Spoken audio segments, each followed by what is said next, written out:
Assalamualaikum warahmatullahi wabarakatuh. Dalam pertemuan kali ini, saya akan menjelaskan tentang jaringan tumbuhan. Tujuan dari pembelajaran kali ini, yang pertama, menyebutkan macam-macam jaringan pada tumbuhan, menjelaskan ciri-ciri dan fungsi jaringan meristem pada tumbuhan, menjelaskan ciri-ciri dan fungsi jaringan permanen pada tumbuhan. Minggu sebelumnya kita sudah membahas tentang sel. Nah, sekarang kita bahas tentang jaringan. Apa sih hubungannya antara sel dengan jaringan? Jadi, ternyata jaringan itu adalah kumpulan dari sel-sel yang memiliki bentuk dan fungsi yang sama. Di sini ada ilustrasi, ada gambar makhluk hidup utuh yaitu adalah tumbuhan. Tumbuhan itu terdiri dari berbagai macam organ. Ini ada organ daun, ada organ batang, dan juga ada organ akar. Nah, organ daun, akar, sama batang itu tersusun dari bagian-bagian yang kecil lagi. Nah, itu namanya jaringan. Nah, di sini ada gambar jaringan dermal atau epidermis, jaringan dasar, dan juga ada jaringan pembuluh. Nanti jaringan tersebut baru tersusun dari yang namanya sel-sel. Kita lihat lagi lebih detail seperti apa sih bentuk jaringan. Nah, di sini kita lihat ada yang namanya jaringan penyusun daun pada tumbuhan. Kita tidak bisa melihatnya secara langsung. Harus menggunakan alat bantu, yaitu adalah mikroskop. Di sini ada gambarannya. Ini satuan gambar ini namanya adalah sel. Sel-selnya ada banyak, bentuknya sama, fungsinya sama. Nah, kumpulan sel-sel yang bentuk dan fungsinya sama, itu namanya adalah jaringan. Makanya disebut ini adalah jaringan epidermis. Begitu juga bagian bawah. Ada sel-sel yang bentuknya berdiri-diri seperti pagar. Nah, bentuknya sama, fungsinya sama. Nah, ini namanya jaringan. Jaringannya namanya beda lagi, yaitu adalah jaringan palisade atau jaringan tiang. Nah, itu yang namanya adalah jaringan. Kumpulan dari sel-sel yang bentuk dan fungsinya sama. Kita bisa melihat video berikut untuk bisa membuka gambaran bagaimana cara kita bisa melihat jaringan pada tumbuhan. Nah, di sini ada organ daun. Bagaimana cara kita melihat jaringannya? Nah, di sini butuh beberapa material. Ada cover glass, ada daun itu sendiri, ada objek glass, ada aquades, ada safranin buat warna, dan ada mikroskop.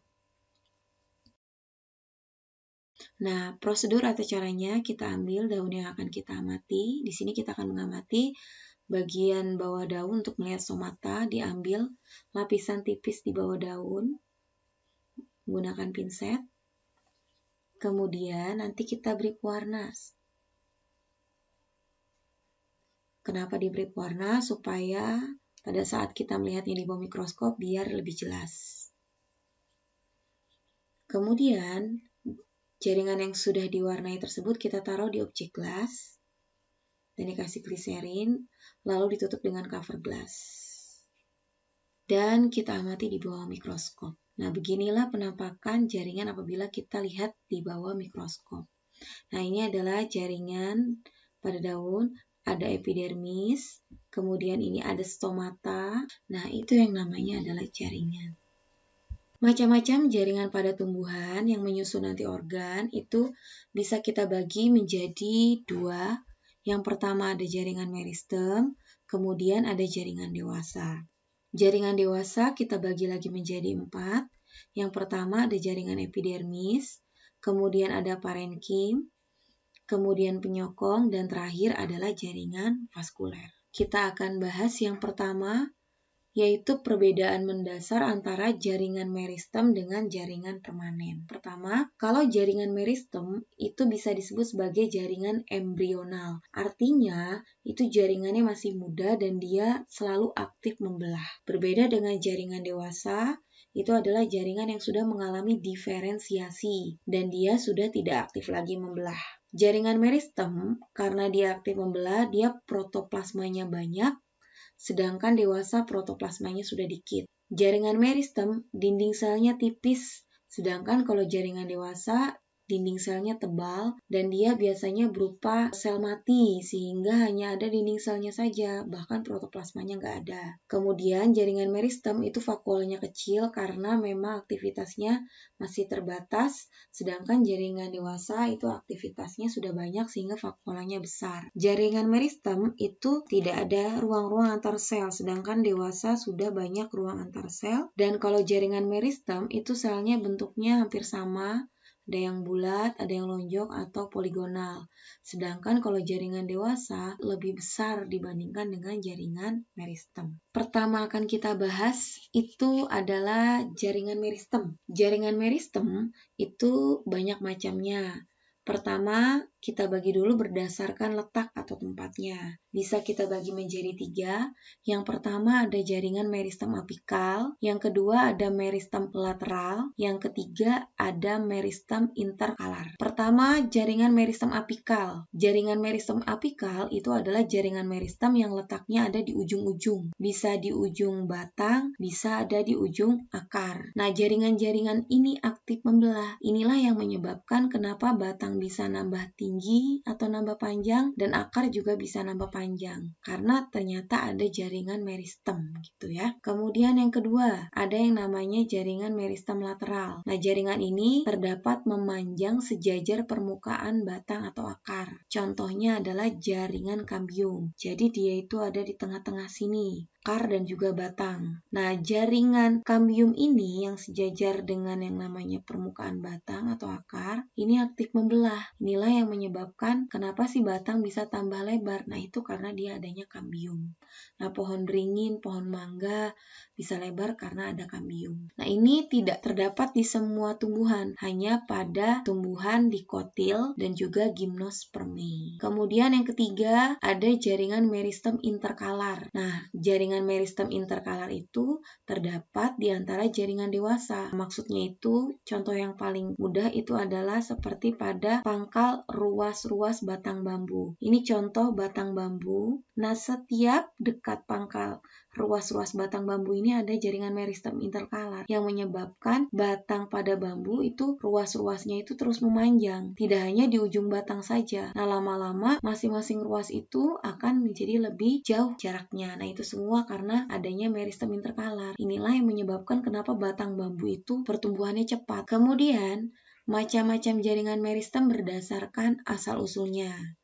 Jadi kalau berdasarkan asal-usul dibagi 2, ada meristem primer, ada meristem sekunder. Kalau meristem primer itu adalah jaringan meristem yang berasal dari jaringan embrional. Itu jaringan awal banget gitulah ya. Dia itu terdapat sama kayak tadi, terdapat pada bagian ujung-ujung batang, bisa juga ujung akar. Nah, ini adalah cikal bakal untuk menjadi jaringan-jaringan lainnya. Bisa digambarkan pada awal yang namanya tanaman tersebut terdapat jaringan awal namanya promeristem. Nah, promeristem itu nanti akan berkembang, ada yang menjadi protoderm, di mana nanti protoderm itu akan berkembang menjadi jaringan epidermis. Kemudian ada prokambium yang dia akan berkembang menjadi jaringan pengangkut, dan meristem dasar itu yang berkembang menjadi yang namanya jaringan parenkim.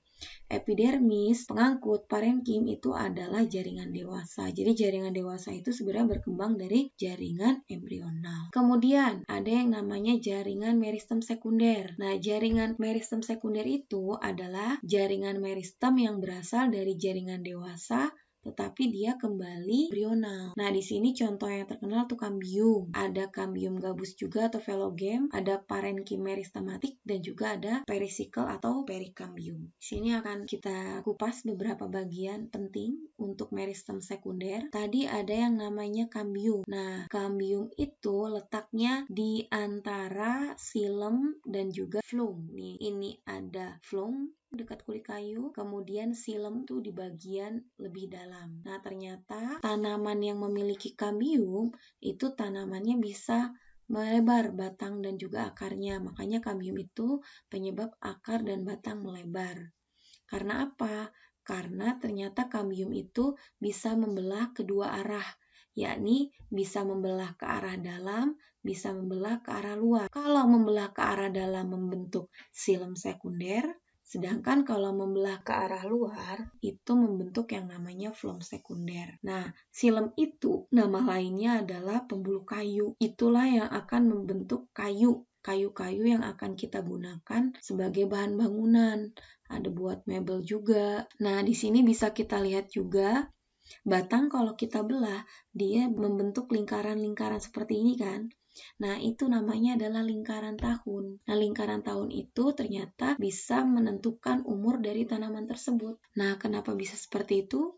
Karena ternyata aktivitas kambium itu dalam membentuk yang namanya xilem itu tuh berbeda-beda pada musim kemarau sama musim penghujan. Kalau pada musim kemarau, dia akan membentuk xilem-xilem yang diameternya kecil. Sedangkan kalau musim penghujan, itu membentuk diameter yang besar. Sehingga kalau dilihat dari jauh, xilem musim kemarau itu membentuk garis-garis nih. Sedangkan penghujan, dia akan lebih cerah warnanya. Jadi kalau di Indonesia, itu kan ada 2 musim ya. Ada musim kemarau dan penghujan dalam 1 tahun. Makanya ada satu daerah yang gelap, kemudian satu daerah yang terang, itu artinya 1 tahun. Hujan, kemarau, 1 tahun. Hujan, kemarau, 2 tahun. Makanya dengan melihat yang namanya lingkaran tahunan, kita bisa menentukan yang namanya umur dari tanaman tersebut. Kemudian selanjutnya ada yang namanya kambium gabus atau velogen. Nah, kambium gabus atau velogen itu terbentuk apabila diameter tanaman itu semakin membesar karena aktivitas kambium. Nah, akan tetapi bagian terluar dari tanaman itu ada yang namanya epidermis. Itu tidak membelah seperti kambium. Akibatnya kulit pohon itu suka kita temui retak-retak pada pohon-pohon yang besar-besar. Karena apa? Karena epidermisnya tidak membelah secepat pada bagian dalam, yaitu kambium saat dia membelah membentuk xilem dan juga phloem. Akibatnya, bagian jaringan dalam tanaman itu tidak ada yang melindungi, sehingga terbentuklah jaringan baru. Nah, namanya jaringan gabus. Jadi jaringan gabus itu terbentuk pada saat epidermis atau kulit tanaman itu pecah-pecah. Nah, bisa kita lihat di sini. Sering kan menemui tanaman pohon yang kulitnya retak-retak seperti ini. Nah, itu artinya tanaman tersebut pasti sudah membentuk yang namanya kambium gabus atau pelindung yang kedua. Nah, kambium gabus itu mirip seperti kambium biasa. Dia bisa memiliki kemampuan membelah kedua arah. Ke arah dalam membentuk veloderm yang berupa sel hidup, dan ke arah luar itu membentuk velum yang berupa sel mati.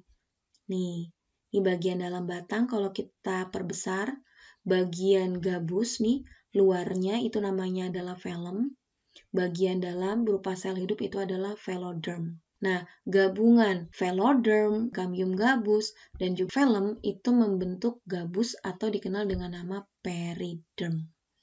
Nah, periderm ini menyebabkan bagian dalam batang menjadi kedap atau dia itu tidak bisa dilalui udara sama yang namanya air. Karena ternyata kambium gabus itu mirip seperti yang namanya lapisan lilin. Nah, itu sebenarnya agak kurang bagus untuk tanaman. Karena apa? Tanaman itu tetap butuh yang namanya udara. Makanya nanti pada bagian tanaman itu ada retak-retakan, retakan-retakan itu tuh membentuk yang namanya lentisel. Nah, lentisel itulah bagian yang tidak ada kambium gabusnya sehingga udara bisa keluar masuk sehingga jaringan bagian batang tetap bisa bernapas. Kemudian selanjutnya ada yang namanya perisikel atau perikambium. Nah, inilah tempat keluarnya cabang akar dan juga cabang batang pada tanaman. Nah, ini batang kalau kita sayat dan dilihat di bawah mikroskop, dia nanti terdiri berbagai macam jaringan. Ada epidermis paling luar, kemudian korteks, kemudian ada perisikel. Nanti ada juga yang namanya endodermis. Nah, kalau karena ini endodermis berarti ini adalah bagian akar. Kemudian ada xilem dan juga phloem. Di sini perisikel ini adalah bagian-bagian jaringan yang akan membentuk cabang dari yang namanya akar. Begitu juga kalau dia di batang, dia akan membentuk cabang batang. Nah, perisikel juga yang berperan membentuk akar pada saat kita melakukan yang namanya cangkok pada tumbuhan, kalau enggak stek juga pada tumbuhan. Nah, akar-akar yang tumbuh itu berasal dari mana? Nah, berasal dari jaringan perisikel atau perikambium. Jaringan kedua yaitu adalah jaringan epidermis atau jaringan pelindung. Nah, jaringan epidermis ini adalah bagian dari jaringan dewasa atau permanen. Nah, ciri-ciri jaringan ini pertama, epidermis adalah jaringan yang terluar atau bisa dikenal sebagai jaringan pelindung. Nah, bagian luarnya biasanya dia akan membuat lapisan kutikula. Nah, dia adalah lapisan lilin untuk mengurangi adanya penguapan pada tanaman. Nah, kalau di daun, lapisan kutin itu yang menyebabkan daun itu terlihat lebih mengkilap ya. Kayak daun sirsak, daun nangka, liatin permukaannya mengkilap karena ada apa?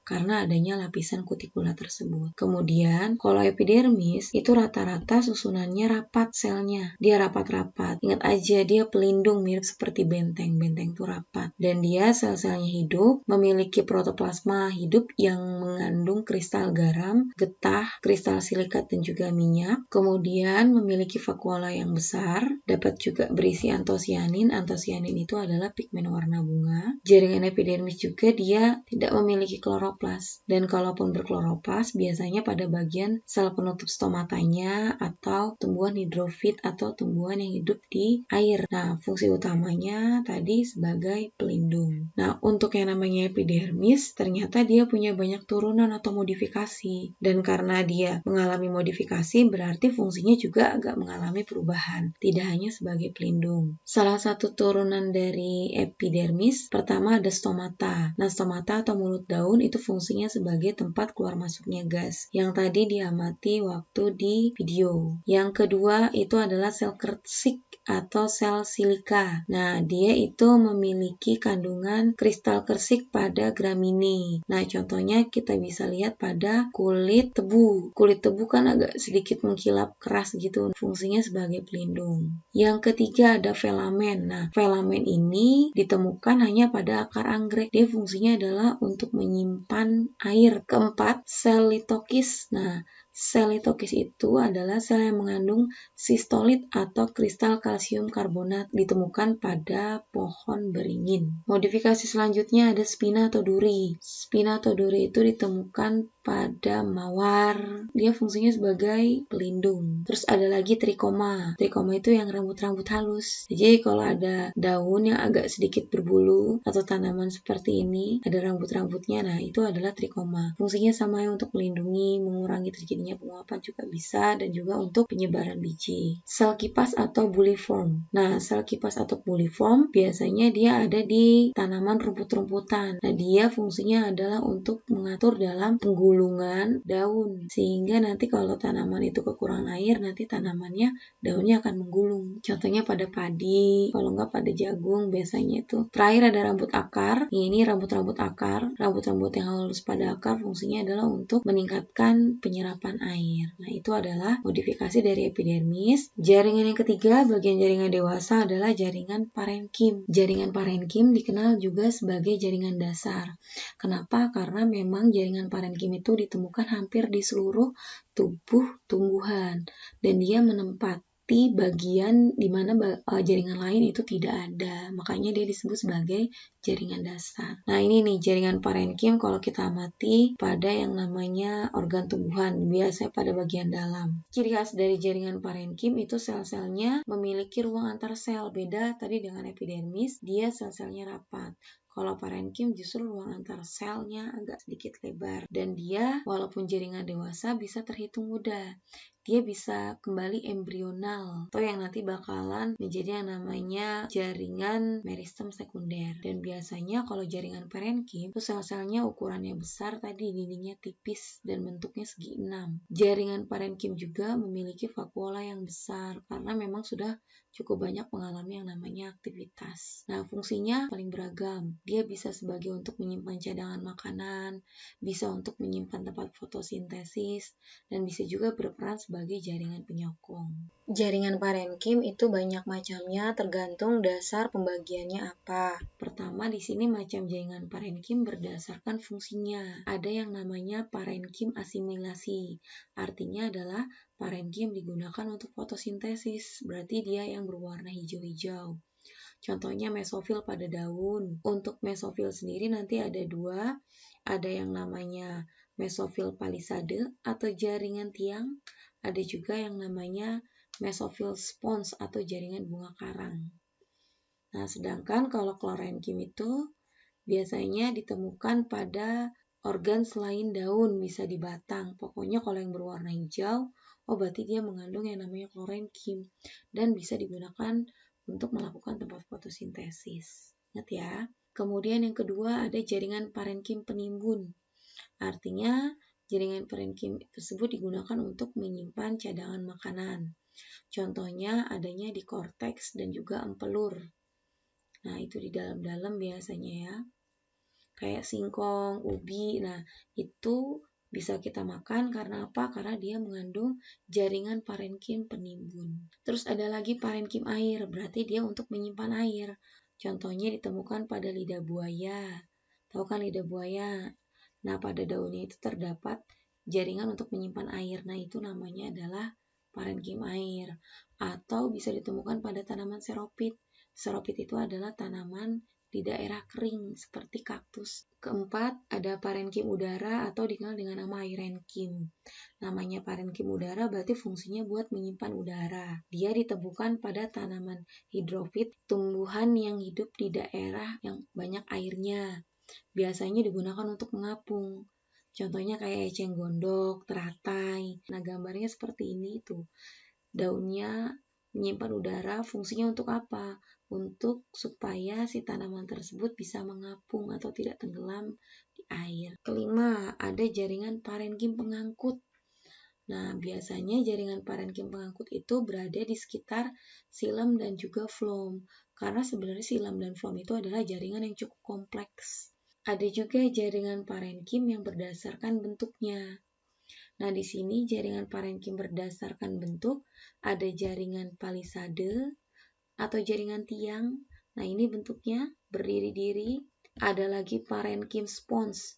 Dia bentuknya seperti spons. Jadi dia terdapat ruang antar sel yang besar. Nah, ini berdua buat fotosintesis juga dan merupakan bagian dari jaringan mesofil atau parenkim daun. Terus yang ketiga ada parenkim bintang. Dia nanti membentuk yang namanya seperti bintang. Dan ada parenkim lipatan. Jadi dia lipatan-lipatan ke dalam seperti pada daun pinus. Keempat, jaringan dewasa itu adalah penyokong atau penguat. Nah, fungsinya apa? Ya untuk menyokong atau menguatkan tanaman supaya tidak gampang roboh atau terlalu rapuh. Nah, di sini jaringan penyokong kita bisa bagi menjadi dua secara umum. Jaringan penyokong pertama itu ada kolenkim, yang kedua ada sklerenkim. Ingat ya, ini kolenkim. Kalau klorenkim itu jaringan parenkim. Nah, jaringan kolenkim itu berbeda dengan sklerenkim. Kalau kolenkim, dia tersusun dari sel-sel hidup dan sel-selnya mengalami penebalan di bagian sudut-sudut saja dan senyawanya namanya selulosa. Sedangkan kalau sklerenkim, dia tersusun dari sel-sel mati, jadi berupa ruang kosong biasanya. Dan biasanya sel-selnya itu mengalami penebalan pada seluruh dinding selnya dan senyawanya namanya adalah lignin. Kalau kolenkim itu biasanya untuk menguatkan tanaman yang sedang tumbuh atau masih muda, sedangkan sklerenkim itu fungsinya adalah memperkuat tanaman yang sudah tua. Nah, di sini sklerenkim kita bisa bagi menjadi dua.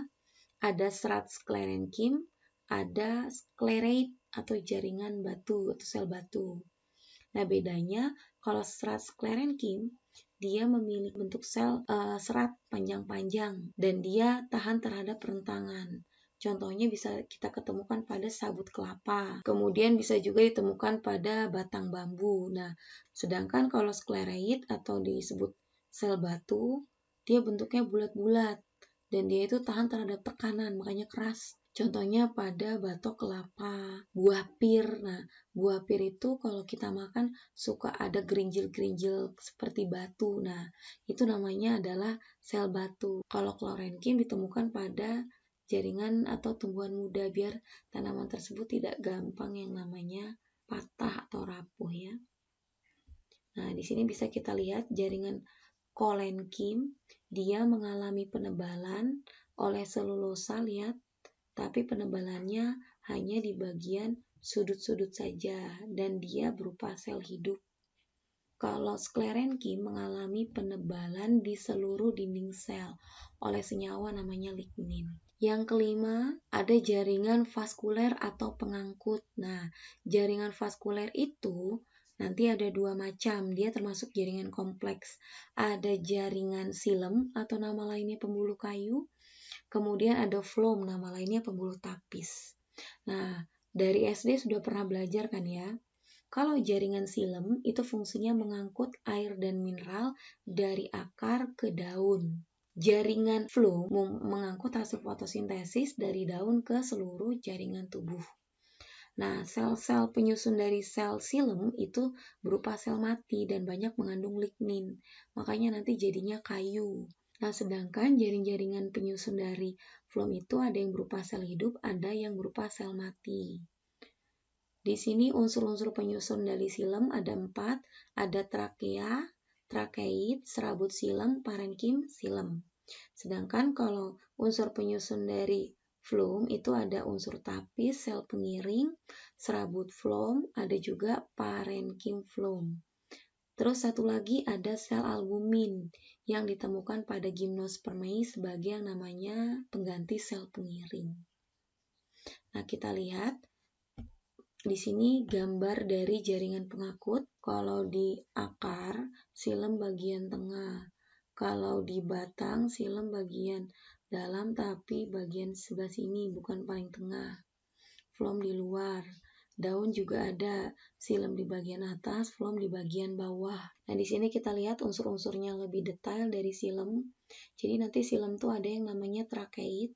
Trakeit itu adalah bagian silem, bentuknya seperti pipa, ada lubang-lubang sehingga dia tidak sempurna. Kemudian ada lagi yang namanya trakea. Kalau trakea dia bentuknya benar-benar seperti pipa yang ujung-ujungnya sudah berlubang, sehingga untuk pengangkutan air menjadi lebih mudah. Itu yang namanya adalah silem. Berbeda dengan phloem. Nah, ini adalah phloem, struktur phloem. Dia memiliki lubang-lubang di ujung setiap selnya. Nah, itulah yang namanya adalah tapis. Pis atau ayakan. Tahu kan ayakan ya, saringan. Sel tapis itu adalah sebenarnya sel hidup, tetapi dia tidak memiliki inti sel. Jadi nanti yang berfungsi untuk memberikan makanan dan mengatur segalanya itu adalah sel pengiring. Nah, ini ditemukan pada yang namanya tanaman Angiospermae. Sedangkan kalau pada Gymnospermae, dia tidak ada sel pengiring, adanya adalah sel albumin. Mungkin itu saja yang bisa saya sampaikan. Mohon maaf apabila ada kesalahan. Terima kasih. Assalamualaikum warahmatullahi wabarakatuh.